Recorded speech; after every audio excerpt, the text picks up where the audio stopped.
ফুটবলে আমরা একটা ব্যাপার খুব বেশি লক্ষ্য করে থাকি তা হলো যে প্লেয়াররা যেই ক্লাবে খেলুন না কেন সেই ক্লাবকে তার গার্লফ্রেন্ডের চেয়েও বেশি পছন্দ করেন। তিনি এই ক্লাব থেকে চলে যেতে পারেন অথবা গার্লফ্রেন্ড তার থেকে চলে যেতে পারে, কিন্তু কখনো ক্লাবকে অসম্মান করা বা ক্লাবকে বিপাকে ফেলা এই ধরনের কোনো আচরণ বা কার্যকলাপের সাথে তিনি লিপ্ত হন না। টের স্টেগেন বার্সেলোনায় দীর্ঘদিন ধরে আছেন। বার্সা ভক্তরা কঠিন সময় তাকে সাপোর্ট দিয়েছে, তাকে ভালোবেসেছে, তার উপর বিশ্বাস করেছিল। এখন সব সময় তো আর এক সিচুয়েশন থাকে না। এখন পরিস্থিতি বদলে গেছে। এখন নতুনরা আসবে, পুরাতনদের জায়গা ছেড়ে দিতে হবে। টের স্টেগেন শেষ মুহূর্তে এসে তিনি সসম্মানে চাইলে বিদায় নিতে পারতেন, কিন্তু বার্সার সাথে এই ধরনের অপ্রীতিকর পরিস্থিতি যে তিনি তৈরি করলেন সেটা আসলে একজন বার্সা ভক্ত হিসেবে আপনি মেনে নিতে পারবেন না। কিংবা আপনি যদি বার্সা ভক্ত নাও হন তবুও আপনি এটা চিন্তা করবেন বা এটাও বলতে বাধ্য হবেন যে টের স্টেগেন যেটা বার্সেলোনার সাথে করেছেন এটা সত্যি মেনে নেওয়ার মতো না। আপনি আপনার সার্জারি ইনফরমেশন ক্লাবকে দিতে চাননি, ক্লাব ওই সার্জারি ইনফরমেশনগুলো লা লিগার কাছে পর্যন্ত পৌঁছাইতে পারেনি। এই যে সমস্যাটা তৈরি হলো, এই সমস্যাটা তৈরি করে আপনি আসলে কি পেলেন? কিছুই কি পেয়েছেন? কিছুই পাননি। দিন শেষে আপনি আপনার জায়গাটা হারালেন। যেই সব বার্সা ভক্তরা আপনাকে অন্তর দিয়ে ভালোবাসতো সেই ভালোবাসার জায়গাটা থেকে আপনি সরে গেলেন।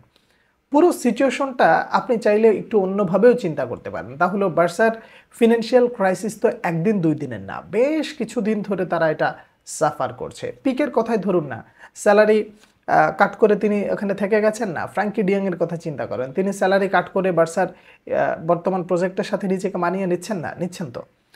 এরকম লিজেন্ড প্লেয়াররাও যখন এই ব্যাপারগুলোকে মেনে নিয়েছে, ক্লাবের জন্য স্যাক্রিফাইস করেছে যে ক্লাবের উপরে কিছু নেই, তাহলে স্টেগেন এই মুহূর্তে এসে আপনি যেই ঘটনাটা ঘটালেন এটা আসলে খুবই দুঃখজনক। মানে কোনো ফুটবলারের কাছ থেকে এটা আশা করা যায় না।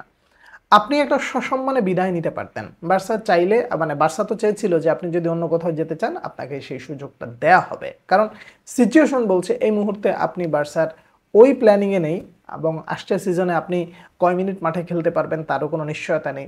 আপনি চাইলে অন্য একটা ক্লাবে যেতেই পারতেন, এটা সুযোগ ছিল, কিন্তু আপনি সেটা না গিয়ে যেটা করলেন বা যেটা হলো এইটা আসলে ফুটবলের সাথে অনেকটাই মানানসই না। ফুটবলারদের জন্য এই ব্যাপারগুলো আসলে খুব একটা ভালো বার্তা দেয় না।